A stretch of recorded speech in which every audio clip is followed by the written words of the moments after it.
그린 32쪽으로 가볼게요. 32쪽. 자, 32쪽에 손창섭의 잉여인간 있네. 이건 EBS 326쪽이네. 이건 EBS 326쪽에 실전 3에 실렸어요. 맨 뒤에 있습니다. 맨 뒤에. 자, 일단 여기서 EBS에 실려있는 초점을 먼저 찾고 그 다음 연결해 볼게요. 전후소설입니다. 얘도. 자, EBS에서 얘기하는 거 왜 얘가 좀 싫었냐. 1950년대 사회상을 설명하기 시작합니다. 사회상. 전후소설이라는 얘기입니다. 한국전쟁 이후의 얘기를 썼으니까. 50년대 사회상은요, 한마디로 혼탁한 사회상이었대요. 혼탁한 사회상이었다고 합니다.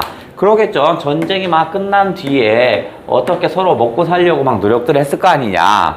자, 그래서 이 혼탁한 사회에서는 어떤 것들이 많냐면, 살아야 돼. 일단 생존. 사는 게 제일 우선입니다. 생존을 위해 가장 큰 목적이 뭐냐면 생존입니다. 살아야 돼. 나도 살고 가족도 살고 살아야 됩니다. 그래서 생존을 위해서 도덕, 윤리, 이런 도덕과 윤리를 멀리 두고 있었습니다.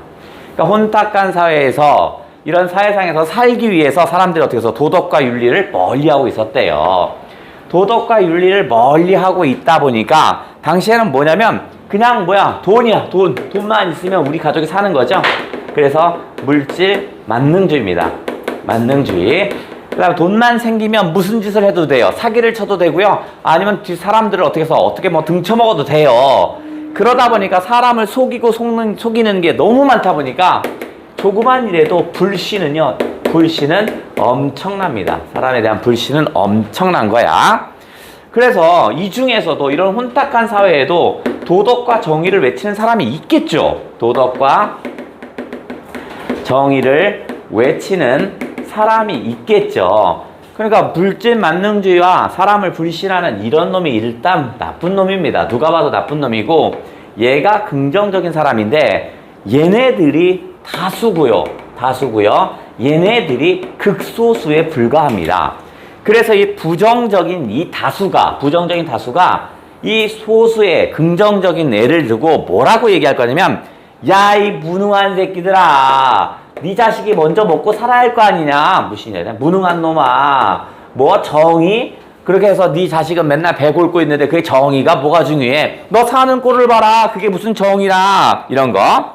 그 다음에 너는 정의를 외치는 게 아니라 현실에 무능력한 거야. 현실에 무능력한 사람으로 치부해버립니다. 오히려 부정적인 사람이 긍정적인 사람을 오히려 못된 놈이라고 얘기하는 이런 시대적인 상황이야. 요 시대적인 상황을 꼬집어서 지금 두 작품이 딱 실려 있는 겁니다.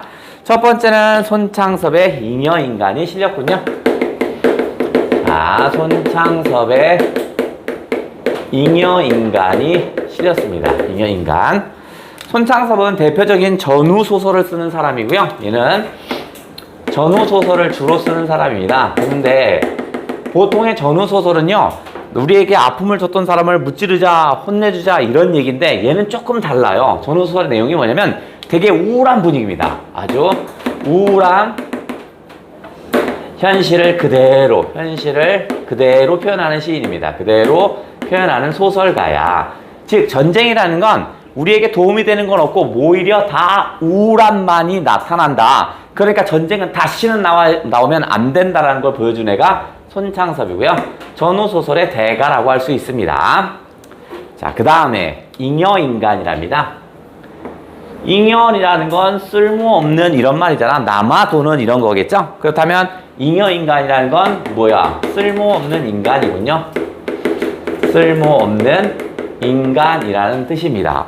그러면 지금부터 잉여인간 안에 등장인물들이 나올 텐데 모두 다 쓸모없는 인간이라는 이런 얘기고, 그 다음에 하나 더. 잉여라는 말은 러시아의 문학 용어이기도 한답니다. 러시아의 문학 용어. 러시아에서 러시아 문학에서 잉여라는 말은 뭐에 쓰냐면 사회와의 부조화 상태를 잉여라고 한답니다.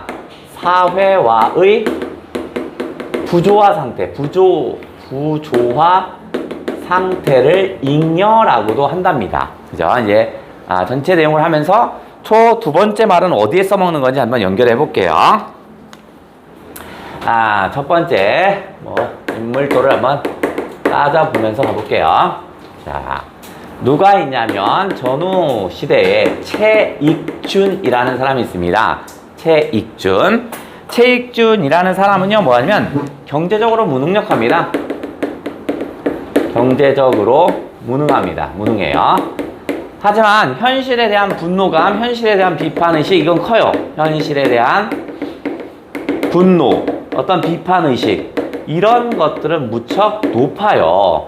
하지만 사회와는 동화되지 못합니다. 되게 좀 다혈질이다 보니까요. 어떤 맨날 싸우고 이러다 보니까 어떤 회사라든가 이런 것을 고용해주지 않아요. 저 또 깜빡거리네.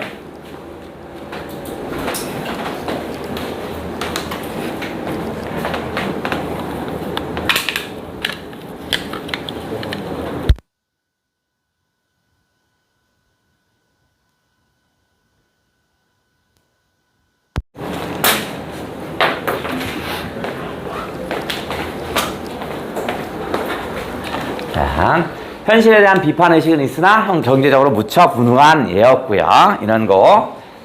그 다음에 그 친구가, 얘 친구가 있는데 걔가 누구냐면 천봉우라는 사람이 있습니다. 천봉우. 얘도 경제적으로 무능합니다. 둘이 친구야. 경제적으로 무능합니다. 그런데 아내가 부자야. 아내가 건물주입니다. 요즘 말하는 건물주야. 그래서 부자인데 이 최익준과 천봉우는 서로 친구 관계인데 지금 말로 봤을 땐 다 잉여 인간에 해당되구나. 쓸모없는 인간들이었죠. 그죠? 근데 이 천봉우는 뭐를 좋아하냐면 한국전쟁 당시에 포로로 잡혔어요. 포로로 잡혀서 어떤 이게 사람에 대한 기피 이런 증상들이 생깁니다. 누구를 만나거나 대화하거나 내가 말을 잘못하면 꼭 고문을 받고 이런 경험이 있다 보니까 사람을 만나려고 하지 않아요. 그래서 얘는 뭐냐면 현실에 관심이 없어요. 현실에 관심이 전혀 없어요. 다만 뭐만 좋아하냐면 이 천봉우와 최익준은 친구 관계고요. 얘네 둘과 친구가 서만기라는 애가 있는데 걔가 치과 의사야. 그 병원에 맨날 놀러 와요. 천봉우는 그 치과 병원이 자기 아내의 그 건물이거든요. 그런데 그것 때문에 온 게 아니라 서만기의 병원에 홍인숙이라는 간호사가 예뻐요. 그래서 이런 프론토 같은 데 앉아갖고 그 홍인숙이라는 간호사가 지나가는 것만 계속 쳐다봐요. 오직 얘는 뭐냐면 홍인숙에 대한 관심밖에 없어요. 근데 홍인숙은 당연히 싫어하겠지. 최익준이라는 사람이 있고 천봉우라는 사람이 있는데 얘네들은 지금 뭐예요? 전혀 현실과 현실에 도움이 되고 이러진 않죠? 그러니까 얘가 바로 잉여 인간이었네. 쓸모없는 인간들입니다. 자, 그런데 여기에 누가 있냐면 서만기라는 의사가 있습니다. 얘는 치과 의사입니다. 치과 의사라 경제적으로 무능하진 않습니다만 얘가 돌봐야 할 식구가 10명입니다. 10명이야. 그러니까 얘도 빠듯해요. 하지만 들어오는 월급은 항상 어떻게 하냐면 가족들에게도 있지만 얘 친구들이랑 사회에 환원을 막 합니다. 그래서 이 서만기는 얘에 대해서 어떻게 연민의 시선을 봅니다. 연민의 시선. 그 다음에 나름대로 배려합니다. 자기의 치과에 와서 항상 귀찮게 해도 가만히 내둡니다. 어느 날 최익준은 현실에 대한 분노. 이렇게 살면 뭐해? 어차피 이 나라에선 우리가 살 수 없어. 하면서 떠돕니다. 근데 최익준의 아들이 어느 날 온 거야. 꼬마야 너 왜 왔니? 했더니 벌써 눈물이 흘린 자국이 이렇게 있습니다. 그래서 직감합니다. 무슨 일이 있구나 라고 직감해요. 서만기가. 그래서 그래 무슨 일이 있는 거야? 했더니 이렇게 봤더니 신발을 봤더니 신발이 한 짝만 신겨 있고 한쪽은 벗겨져 있는 거야. 그래서 직감합니다. 뭐가 있구나. 그래 너 엄마 어딨어? 물어봤더니 엄마는 없어요. 그래서 그게 무슨 말이야? 했더니 엄마 죽었어요 합니다. 아빠 어디 갔어?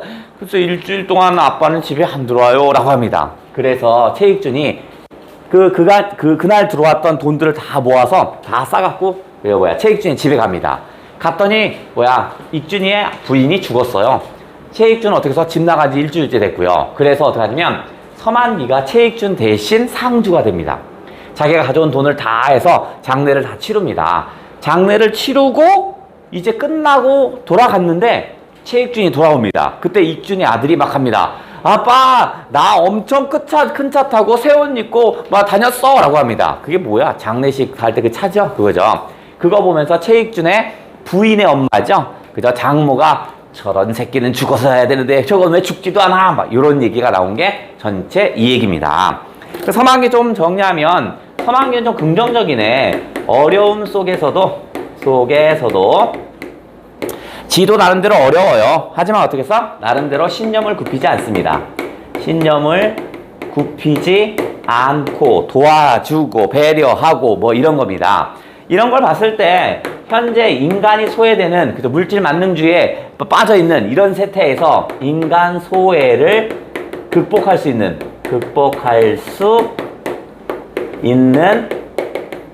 가능성이 보이네요. 그렇다면 체익준과 천봉우가 잉여인간이라는 의미에서 세모를 친다라면 그것을 극복할 수 있는 건 서만기 같은 사람이겠구나. 이게 소설인데 가만히 보면 체익준과 천봉우는 사회에 동화되지 못합니다. 그죠? 근데 서만기도 어떻게 써? 크게 보면 사회와 부조화된 상태죠. 얘도 자기의 삶을 살지 못하고 있는 셈이잖아. 그러니까 따지고 보면 이 세 명 모두 다 바로 뭐야? 사회화의 부조화 상태를 의미하죠.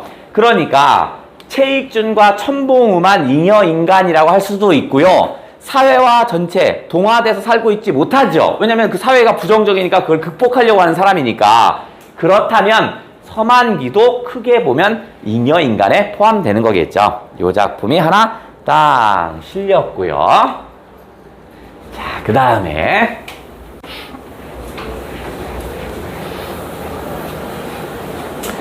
자, 이번에는 두 작품이 실려 있습니다. 여기 두 작품이. 한 작품은 더 한번 해볼게. 자, 누가 나올 거냐면 진영이라는 애가 주인공입니다. 진영. 여자고요. 엄마입니다. 엄마야. 근데 진영은 한국전쟁 당시에 남편이 있는데요. 남편은 폭탄 맞아 죽어요. 남편은 왜 폭탄을 맞냐면 거기 꼬마아이가, 전쟁 중에 꼬마아이가 이게 살을 드러내고 쓰러졌어요. 살려주세요 합니다. 그 남편이 어떻게 해서 가서 인간애를 발휘해서 걔를 어떻게 해서 치료를 해요. 치료를 하다가 결국 어떻게 되냐면 폭탄이 그대로 거기에 떨어집니다. 그래서 남편 사망. 그죠? 그럼 얘는 뭐냐면 남편은 폭사합니다. 남편은 폭격으로 사망합니다. 폭사합니다. 근데 혈육에 아들이 하나 있어요. 아들이 이제 문수라는 애가 있는데 한국전쟁이 끝났어요. 끝나고 나서 아들이 뭐 하냐면 자전거 같은 걸 타다가 갑니다. 그러면서 떨어져요. 넘어져요. 그래서 뇌진탕이 걸립니다. 뇌진탕이 걸려서 병원에 데리고 가요. 병원에 데리고 갔더니 뇌진탕이면 어떻게 해서 엑스레이도 찍어보고 뭐 해야 되잖아. 근데 이놈이 갑자기 수술부터 합니다. 근데 간호사는 이렇게 봤더니요, 손도 더럽고 막 이래요. 그러니까 그 세균 처리도 하지 않고 그 상태로 뭐 수술을 해요. 그랬더니 어떻게 써? 그냥 자전거 타다가 넘어지는데 뇌수술을 하다가 사망합니다. 사망해요. 그래서 아들은요, 의사의, 뭐라고 해야지? 뭐라고 해야 되냐? 무성의한 진료랄까? 무성의한 진료를 해서 아들 문수가 사망합니다. 아들, 문수야, 이름이 문수야. 아들이 뇌수술 중 사망합니다. 그러니까 아들이 죽은 거는요, 거의 의료사고지, 그죠? 아무것도 손도 수독도 하지 않고, 치료하다 보니까. 그 다음에, 그럼 남편 죽었어. 아들 하나 있는데 걔 아들 죽었어. 그 다음에 뭐 하냐면, 얘는 또 뭐냐면, 폐결핵에 걸립니다. 폐결핵에 걸려요. 그러니까 자기도 아파요. 그럼 요 상태에 진영이가 이제 한국사회, 1950년대 한국사회의 다양한 모습을 목격할 겁니다. 1950년대 다양한 삶을 목격해요. 그러면서 그 사회를 점점 뭐 할 거야? 불신합니다. 아, 이거는 진짜 올바른 사회가 아니야 하면서 사회에 대한 불신이 커질 겁니다. 자, 그러면 뭐부터 할 거냐면 첫 번째, 얘 아까 아프다고 그랬죠? 병원에 갑니다. 폐결핵에 걸렸으니까 병원에 가야겠죠? 자, 이제 어디 가냐? 병원에 갑니다. 병원이라 하면요, 아픈 사람을 어떻게 살려주는 곳이죠? 그죠? 일종의 병원이라면 구원의 공간이죠? 구원의 공간입니다. 병원이라 하면 아픈 사람을 살려내는 거니까 구원의 공간이야. 긍정이어야 하거든요. 내가 폐결핵에 걸려요. 그래서 어디 병원에 가냐면 Y병원에 갑니다. Y병원. 병원 이름이 알파벳으로 나와요. Y병원에 가요. Y병원에 갔더니요. 주사약이 있는데, 그죠? 폐결핵이니까 아마 페니실린 같은 이런 거를, 그 항생제 같은 걸 투여를 해야 되는데, 내가 이렇게 봤더니 이 자식이 이만한 거면 3분의 1도 안 넣는 거야. 넣고 놔둬요. 그래서 누가 또 오면 그거 놔주고 이러는 거야. 주사량을 속입니다. 주사량을 속여요. 더 이상 못 믿겠네. 그래서 어디로 가냐면 병원을 바꿔요. 그래서 S병원으로 바꿔요. S병원으로 바꿨더니 거기는 뭐냐면 이제 건달이 의사 행세를 합니다. 아, 의사가 아니야. 그래서 봤더니 뭐냐면 건달 같은 놈 오더니 페니실린 3g 줘 합니다. 아무 진료도 없이 그렇게 얘기하는 거야. 이런 젠장할 건달이 의사 행세를 합니다. 그래서 이 S병원도 다닐 수가 없어요. 그래서 어디로 옮기냐면 H병원으로 옮깁니다. H병원. H병원으로 옮겼더니 뭐 하냐면 약병이 있는 거야. 약병이 있는데 거기에 외제 약병입니다. 그러니까 그냥 우리나라 약이 좀 좋지 않으니까 외제 약병이겠죠. 그런데 약병만 빈통이고요. 나머지는 다른 약들을 씁니다. 그러니까 비싸게 주고 아주 가짜 약을 파는 이런 정도겠죠. 그러니까 빈 약병 판매, 빈 약병을 판매하는 이런 거야. 구원의 공간이어야 할 이 병원이 어떻게 써? 육체의 병을 고치는 그런 공간이 아닌 거야. 얘는 육체의 병을 고치는 공간이 아니고요. 오직 바로 돈을 벌기 위한 공간이죠. 벌기 위한 공간인 거야. 와, 그래서 나는 어떻게 써? 병원에 대한 불신이 생깁니다. 병원은 우리를 구원해 줄 수 있는 그런 공간이 아닌 겁니다. 사회에 대한 불신 중에 첫 번째, 가장 믿을 만한 장소라고 생각했던 병원이 나에게 실망감을 안깁니다. 두 번째, 이것만 있는 게 아니야. 바로 뭐냐면 교회, 성당. 절부터 할까? 사찰, 절이겠죠, 절. 자, 이런 공간은 일종의 믿음의 공간이죠. 믿음의 공간입니다. 자, 그런데 이 절에 갔더니 뭐냐면 나는 성당을 다닙니다. 성당을 왜 다니냐면 성당을 다니는데 성당에 다니는 사람은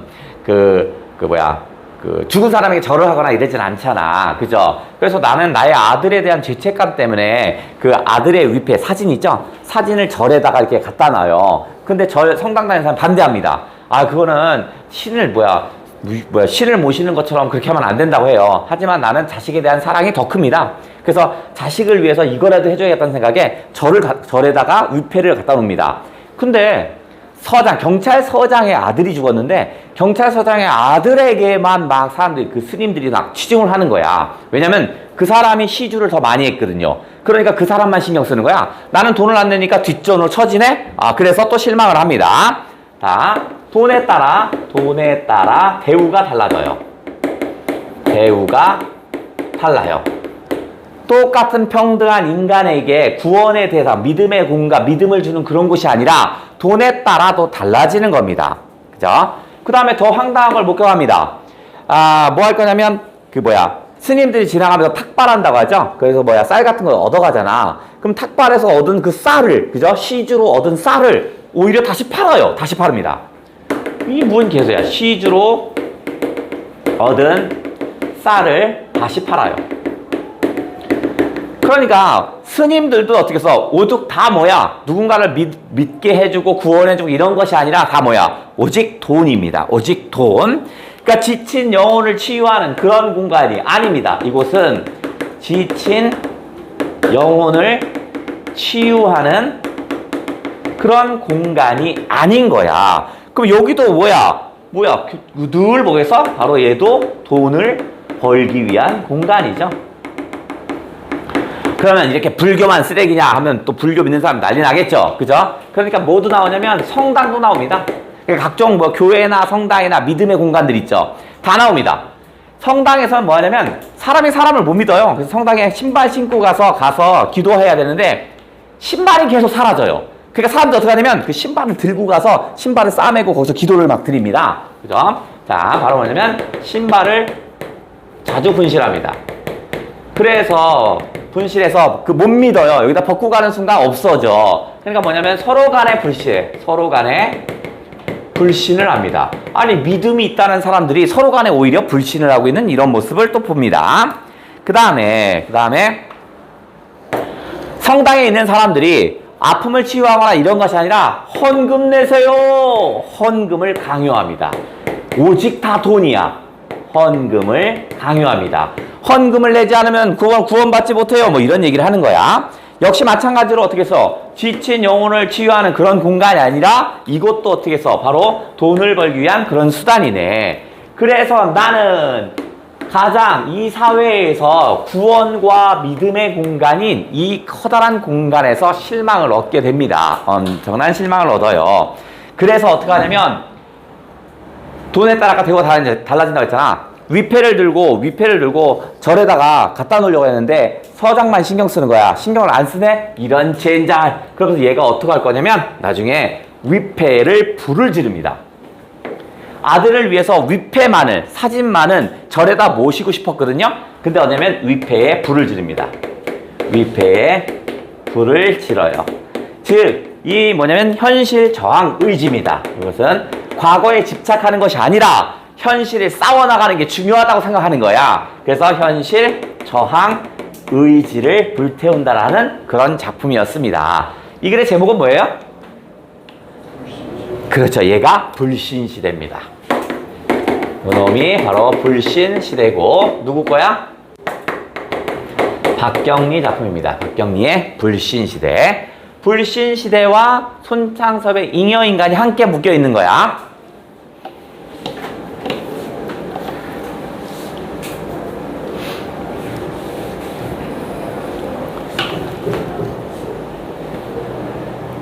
됐고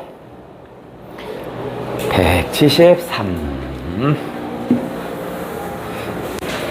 자, 그러면 자, 전후소설도 우리가 몇 편이냐면 8편 정도가 EBS에 실렸어요. 전후소설. 올해도 전후소설. 작년에도 전후소설이 많이 실렸고 올해도 전후소설은 물론 많이 실렸네. 8편 정도 실렸고요. 그 다음에 청과의 교류도 많이 실렸다고 그랬죠. 청과 교류한 거. 그것도 한번 했었죠. 그러면 이제 전후소설을 한번 체크해보고 가자. 전후소설 나온 걸 좀 체크를 해보자. 일단 우리 책 173에 나왔습니다. 우리 책이 아니다. 저기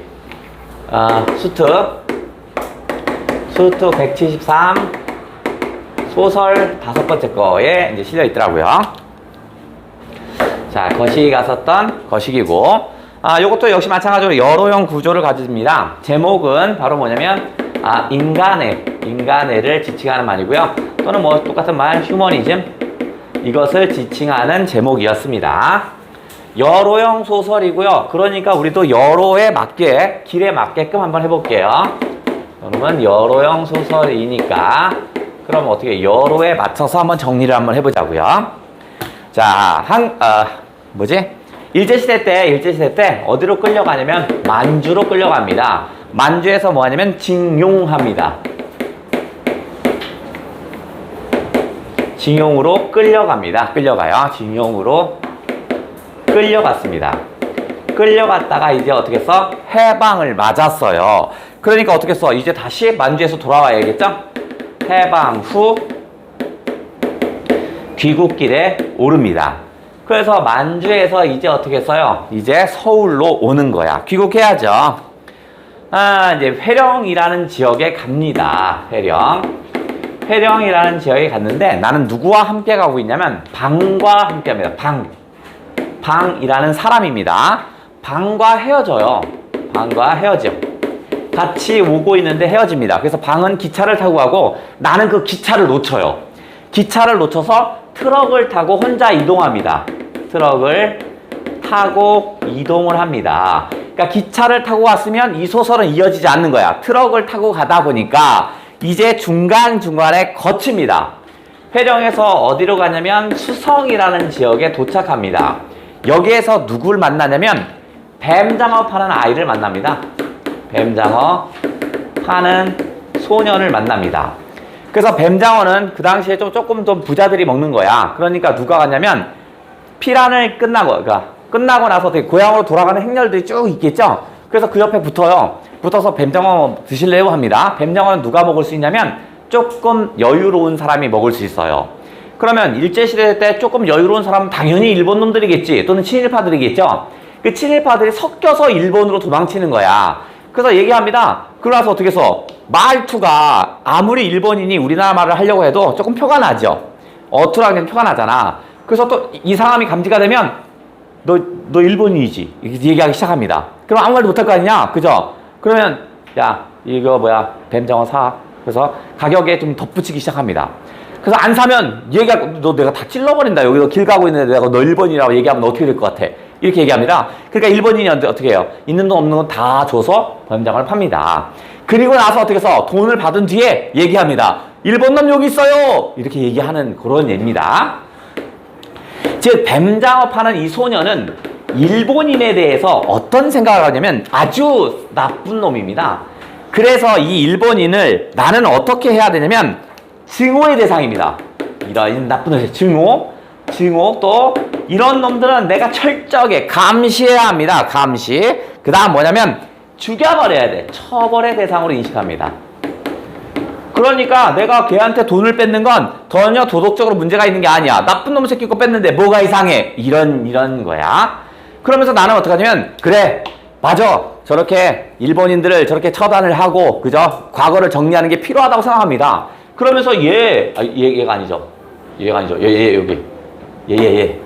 얘를 통해서 뭐가 뭐냐면 마치 섬광 빛이 쫙 나는 것 같은 느낌이에요. 맞아. 혼내줘야지. 빛이 쫙 나는 섬광이 느껴집니다. 그러고 나서 다시 어떻게 해서 트럭을 타고 다시 이동을 합니다. 이동을 해서 어디로 가면 청진 지역으로 옵니다. 청진 지역으로 와요. 청진 지역으로 왔더니 이제 누굴 만나면 트럭이니까 이게 한 번에 쭉 갈 수는 없잖아. 중간에 쉬고 가잖아. 이번에 누굴 만나면 국밥집 할머니를 만납니다. 국밥집 할머니는 30살에 남편이 죽어요. 남편은 3.1운동을 하다가 죽어요. 그리고 아들은 또 독립운동을 하다가 감옥에 갔다가 죽어요. 그러면 남편도 일본 놈한테 죽고 그 다음에 아들도 일본 놈한테 죽고 지금 혼자 살거든요. 그런데 얘는 일본인을 대하는 자세가 좀 달라요. 일본이라고 다 나쁜 놈은 아니다. 한국전쟁 당시, 일제시대 당시에 조선을 위해서 있던 사람도 있다라고 생각을 합니다. 그래서 뭐 다 나쁜 놈은 아니니까 얘는 어떻게 하냐면 저렇게 도망가고 힘겹게 사는 거 이런 거는 동정과 연민의 대상으로 봅니다. 에휴 불쌍한 놈들 연민의 대상으로 보여요. 그래서 밤에 일본인들이 쫄쫄 굶고 나서 할머니한테 오면 할머니가 몰래 밥을 해줘요. 국밥집. 그러면서 걔를 먹입니다. 이제 도망가냐고 힘들지. 에휴 빨리 잘 됐으면 좋겠네. 뭐 이런 얘기합니다. 그래서 얘를 어떻게 해서 동정과 연민의 대상으로 보는 거야. 그죠? 모두가 다 나쁜 놈은 아니지. 전쟁을 일으킨 놈은 있겠지. 걔가 문제지. 그냥 일반적으로는 사람들이 뭐가 문제겠냐 이렇게 생각하는 거야. 그러면서 나는 그 할머니를 보면서 서울로 가는 기차를 다시 타요. 이제 탔어. 타면서 가만히 그 집이 이렇게 멀어질 거 아니야. 멀어지는데 거기에 불빛이 은은하게 퍼지는 거야. 섬광이라는 게 빛이 빵 했다가 없어지는 거라면 얘는 빛이 계속 천천히 퍼지는 것 같은 느낌이 납니다. 은은한 불빛, 일본인이 아니라 국밥집 할머니를 통해서 은은한 불빛을 봅니다. 이게 제목이 뭐야? 그죠? 이게 사실은 잔등이죠. 잔등. 자, 결국 얘는 뭐냐면 바로 잔등이라는 소설이었고, 잔등이 의미하는 게 바로 뭐냐면 인간애와 휴머니즘을 의미하는 거였고요. 작가는 누구야? 그래서 허준이죠. 이건 조선시대 그 허준 아닙니다. 1920년대 사람입니다.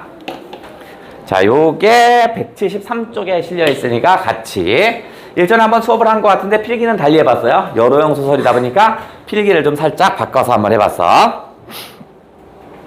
그 다음에 소설 5도 여로용 소설이고요. 소설 6도 여로용, 전후소설입니다. 현대소설 5번째도 전후소설이고요. 현대소설 6번째입니다. 그러니까 얘는 177쪽이군요. 얘도 전후소설입니다. 자, 요거는 누가 있냐면 전쟁이고 주대위가 있고요. 그 다음 누가 있어? 현중이가 있고 그 다음 누구? 김일병이 있죠. 얘네들이 어떻게 해서요? 전쟁에서 쭉 올라갔다 뒤로 쭉 도망가기 시작하지. 그죠? 기억나냐? 기억나다가 주대인은 관통상을 하죠. 총상을 입어요. 혼자 걸을 수 없어. 그래서 도망가면서 김일병이 업었다, 현중이가 업었다 합니다. 근데 사람을 업고 간다는 건 스피드가 나지가 않지. 그러니까 인민군이 거의 근접합니다. 그래서 또 회의를 합니다. 어떻게 하면 따돌릴까? 바로 산을 가로질러 올라가면 따돌릴 수 있는 거야. 근데 업고는 갈 수 없죠. 그 얘기는 무슨 말이냐면 주대인은 죽으란 얘기지, 그지? 김일병은 아니다. 어떻게 해서든 끝까지 업고 가겠다라고 합니다. 현중이가 어려우면 내가 2번 업을게요. 막 이렇게 얘기합니다. 현중이는 얘기하면서 주대인의 허리에 찬 뭘 보냐면 권총을 바라볼 겁니다. 허리에 찬 권총을 바라보는 이유는 뭐였어? 그 총으로 죽어라 이런 얘기죠. 자살을 해야 우리 둘이 살지 않겠느냐 이런 거네. 비인간적인 모습이죠. 자살하라는 얘기니까. 그래서 요거고. 자, 그리고 나서 김일병은 현중에게 얘기합니다. 자, 첫 번째는 안전한 길로 가자. 안전한 길로 가자라고 하고요. 아니다, 빠른 길로 가자. 이렇게 티격태격 의견 조율을 하다가 곧 실패를 하죠. 그런데 현중이가 꿈을 꾸게 됩니다. 그날 꿈을 꿔요. 꿈속에서 뭐가 있냐면 왕개미가 있습니다. 왕개미가 있고 그 다음에 수많은 개미떼가 있죠. 개미떼가 있습니다. 개미떼가 개미 와요. 그럼 어떻게 해서 왕개미가 머리를 똑 따먹습니다.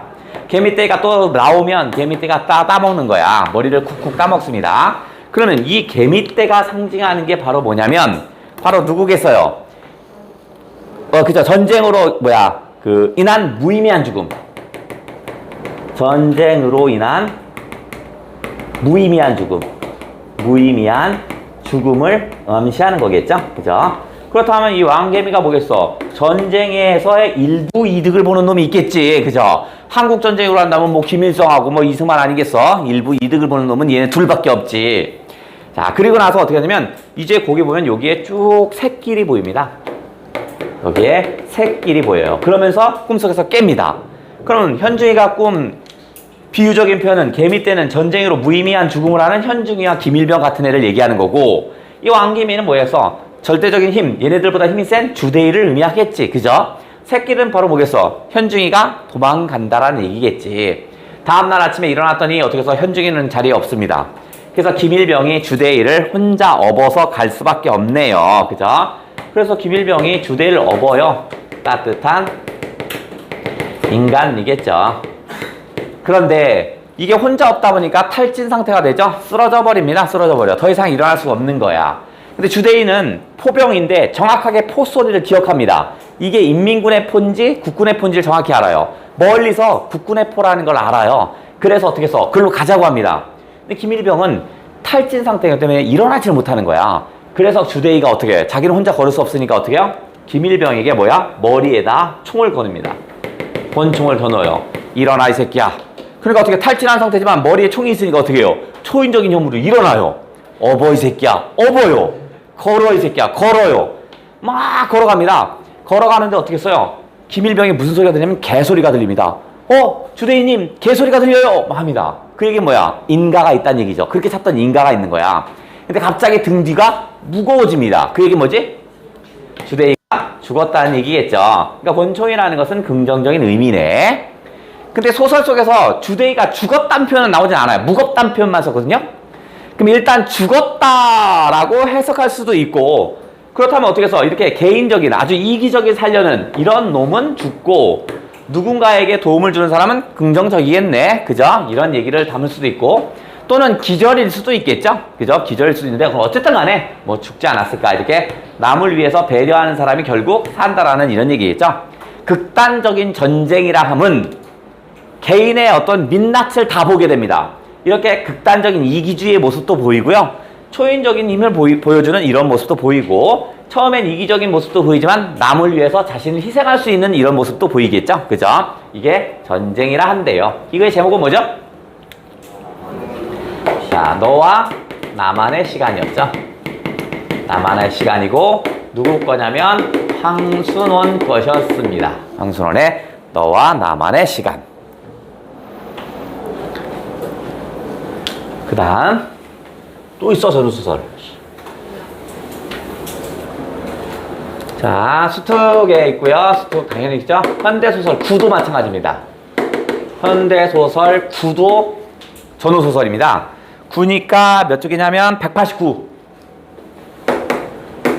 얘도 마찬가지야. 이것도 여러형 소설입니다. 이것도 여러형 소설이기도 하고 액자 소설로도 설명할 수 있고 여러형 소설로 설명할 수도 있습니다.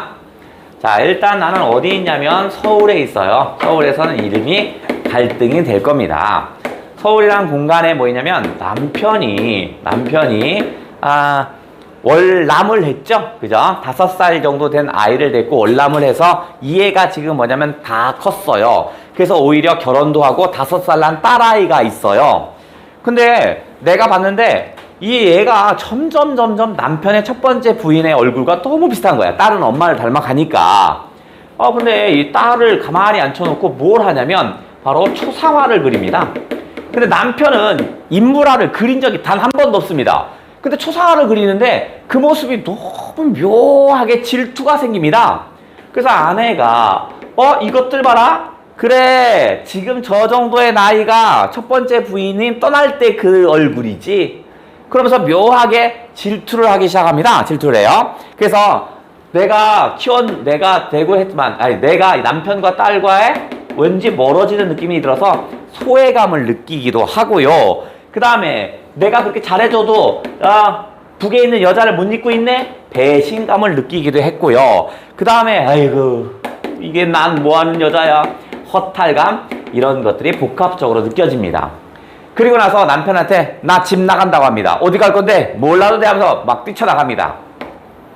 그게 어디로 뛰쳐나가냐면 온양 또는 아산, 요 지역이죠. 온천이 유명한 이 지역으로 갑니다. 그래서 이 공간은 나중에 깨달음의 공간이 될 겁니다. 서울의 갈등의 공간이었다면.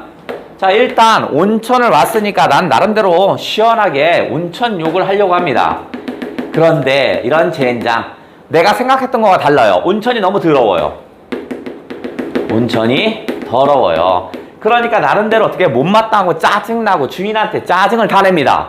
그랬더니 이제 움직입니다. 어디 가다 보니까 어디로 가냐면 호숫가로 옵니다. 호숫가 어디로 갈 거냐면 여인숙으로 와요. 오다 보니까. 그러니까 왔더니 노파가 안 돼, 싫어 이러고 있는 거야.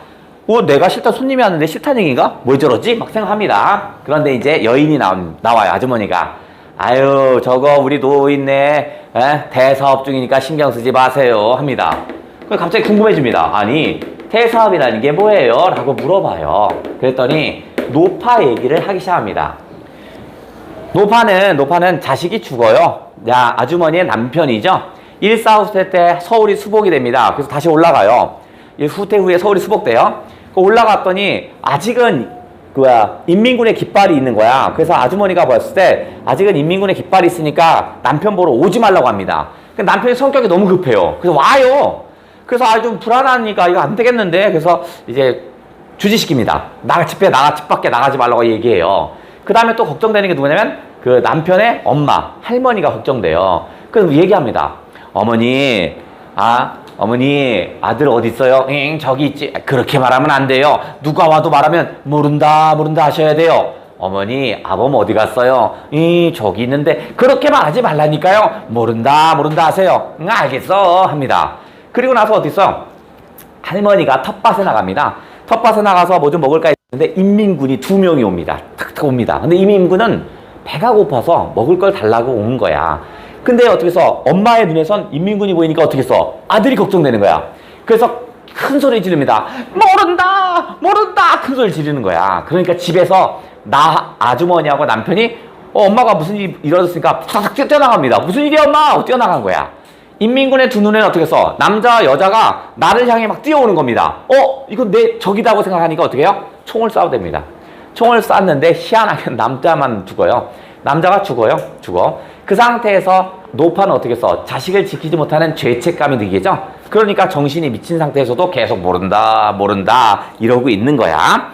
그럼 일단 노파를 정리하면 노파가 뭐 하고 있냐면 도리질을 하고 있습니다. 도리질 몰라 합니다.